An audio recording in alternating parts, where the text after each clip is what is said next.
Hello, everyone, and welcome to this edition of News You Can Use. I'm your host, Thera Martin Milling, and so glad to be with you. We are at the end of 2014. This year has gone so quickly, I don't know what happened yet, but I'm excited and feeling positive about the good things that can come and can happen in 2015. Today on our program, I am so excited. We're going to have Reverend Buck with us. He is the pastor of Berean Baptist Church in North Philadelphia, and he is making things happen. We'll tell that story in just a little bit. And then when we turn the page a little bit later on in the program, we're going to talk with a young man who is just flipping Germantown upside down. He's a community activist, and he is somebody who's on the move and making things happen. He's not just talking about what he's going to do, he's doing it. So we'll tell the story of Jeff Templeton in the second part of our program. And then before we wind it down on the year 2014, Dr. Donnie Patterson will join us with some health tips and some good sense tips as well. So stay along with us for the ride. We'll be back with our first guest, North Philadelphia. We're going to keep it moving on this show as we go forward. We're going to be talking with a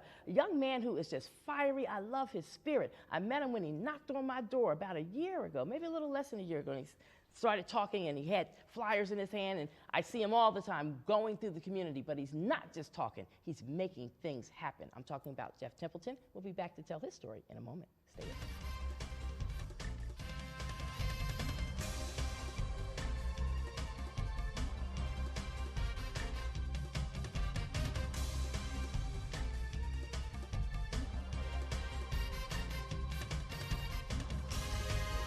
We're continuing now with our program, and I am so glad to be able to say hello. If you just turned your television set on, you missed a little bit of News You Can Use, but we still got the best yet to come. I'm the host, Thera Martin Milling, glad to be with you here at LaSalle TV. And joining me right now, I have a very special guest sitting by my side, Mr. Jeff Templeton. He is from the Germantown community, and that's how I first met him. In fact, I first met you. You knocked on my door, and you introduced yourself. You said you were running for committee person, and your message was just nice. You just came across like a decent person. And I said, I'm gonna vote for this guy. I decided that day, the first time I met you, I'm gonna vote for this guy. And I just see you doing so much work in the community, and I don't think you're funded. Like, I don't think anybody's dropping whole lots of checks and money to get you to do stuff, but you're like, determined you're going to do some good programming, and you've been doing it. You're not just talking, you're making it happen. I am, and thank you so much for having me on the show. I decided to run for committee person because I wanted to see real, tangible change in our community. I don't think we utilize our youth enough for a lot of things that are going on in the community, and they need to be more involved. And one of the promises that I had was that I was going to be effective as possible in our community and also work with other committee people within the area. We just did a feeding for our seniors, a Thanksgiving feeding for our seniors, where I teamed up with Cheryl Moraine, and it was a phenomenal turnout. We had about 50 people show up, and turkey, it was great, mashed potatoes, it was, everyone was really digging the event. And the one before that, it was a community breakfast, where we also used the youth, again, once again, to interact with the community, because it's important, again, moving forward, to use our youth as much as possible.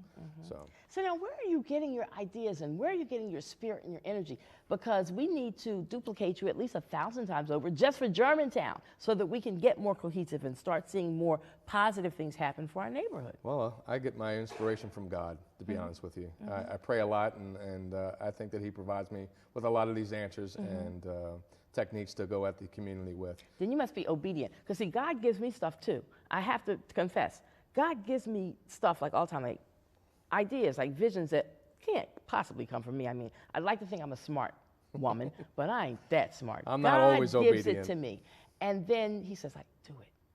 And then sometimes I stumble and I don't do it. But when I listen and I do it, it's excellent. Because He said do it. I'm not always obedient. But I did hear one of the callings that I think that was really, really good to move in on, and that was I founded a nonprofit organization called SPEAK, which stands for Staying Positive Equals Amazing Kids, and it is a wonderful nonprofit organization, and we focus on providing educational information and activities that encourage youth to become responsible members of our community. Some of the things that we also provide are community service projects for youth to take part in. Now, As you know, this is especially important because, you know, in order for some students to graduate, they must first accumulate a certain amount of community service hours. We also provide a ton of other things, like some of the programs that we're offering is our Golden Ticket Incentive Program, where we actually reward children for their academic achievements. We're working with a few schools right now, John Story Jenks, Anthony Wayne Academy, and John B. Kelly. That's in Germantown. And the students love it. And we also have a Golden Ticket Shadowing Program where children actually have a chance to shadow public figures in the workspace. Councilwoman Cindy Bass is a shadower. So is Judge Giovanni Campbell. So this is a great inspiration for children to be a part of, and it removes any intimidation that they may see, you know, looking at it from the outside. Okay. Now, I know that, you know, to have an idea is one thing. To make it happen, again, can be a whole nother ball field. Are you able to get some level of support, like a Cindy Bass? Does she say, oh, Jeff, I love what you're doing. I'm going to find you some activities fund money or something to help fuel the fire to keep things going for these great programs you're offering? Sure. Cindy Bass is very supportive. My biggest challenge is finding people within the community who are going to be dedicated and be honest to the youth that we're working with. That is such an, you know, it seems to be the biggest task, to be honest with you. I see a lot of resistance come from the adults more than the children. The children are open to anything, you know. They're like, hey, if it's fun, I'm with it, you know. You know, we have our annual community service event down in Love Park, where we give children that chance to accumulate their community service hours.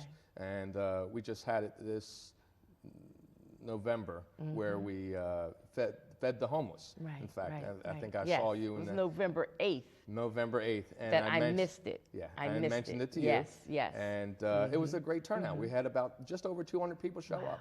And we had the Boy Scouts come out, and they did their thing. And, you know. That's so good. You know, you can find a ton of information just on our website alone at Philly. I like the idea that you don't just stay in Germantown then with some of the activities that you do, because another thing that I found, some of the youth, some of the young people that I've met in our community, in Germantown, right around Schoolhouse Lane and Coulter and all that, kids who've never been any further than Germantown or North Philly maybe, who never got to Atlantic City or Wildwood or not even the Penn's Landing. Are you kidding me? There are children who live in this city, and that's their world, where that little radius of where they live and they go to school. And that's like insane crazy to me. And so, again, I love hearing what you're doing, and you're taking kids out and you're letting them see that there's a bigger part of Philadelphia than just Germantown, or there's a bigger part of the world than just Philadelphia. Yeah, one of the great things that I want to mention is that with our councilwoman, what she's allowing children to do is to come into City Hall and shadow her during a session, a council session. And a lot of people don't know exactly what goes on in City Hall. Even some adults, you'd be surprised. I know. They have no clue what goes on in City Hall or even what goes on in the council meetings. So that's a really great encouragement for children. And the last one actually left and said, you know what, Mom, I think I might wind up becoming a politician. Which is a segue to the next thing I want to talk to you about in the 2.5 minutes or so that we have left. I'm not trying to make you a city council person today or tomorrow, or a state rep or a state senator. However, the reality is you are a committee person now. Can you just talk real briefly so that people who are out there wondering, well, how do I get started in politics? I would think that the committee person level is where you might want to start. Right, it is. So how do you do that piece? Well, first of all, you might want to look into it a little bit, the responsibilities of a committee person. Start right there, and if it looks like you can run with the responsibilities of it, then talk to some more people in the community. Talk to your ward leader and get some feedback from them and get their experiences, because they were once a committee person as well. So, and then, you know, there's also the Committee of 70, and everything is online, so you can find out just about everything online. So. And the reality is there's some work to be done. There's some door knocking. You got to walk. You can't just say, oh, I want to be a committee person. And you can do the paperwork and the filing and get your name on the ballot, I would guess. But you got to do some work. You got to talk to people. You got to shake some hands, kiss some babies. Yeah, that was one of the most challenging things I've ever done, was walk up all those steps. I felt like an addition to Rocky. I walked up so many steps and talked to so many people, but that was great. You know, that's what a committee man is about. Being about it's interacting with your community and being there for them. You know, they may have problems that you might need to, you know, they need to help with, and that you'll be able to help them fix them. Well, having met you, before you were a committee person and watching you win says to me that you obviously did some things right.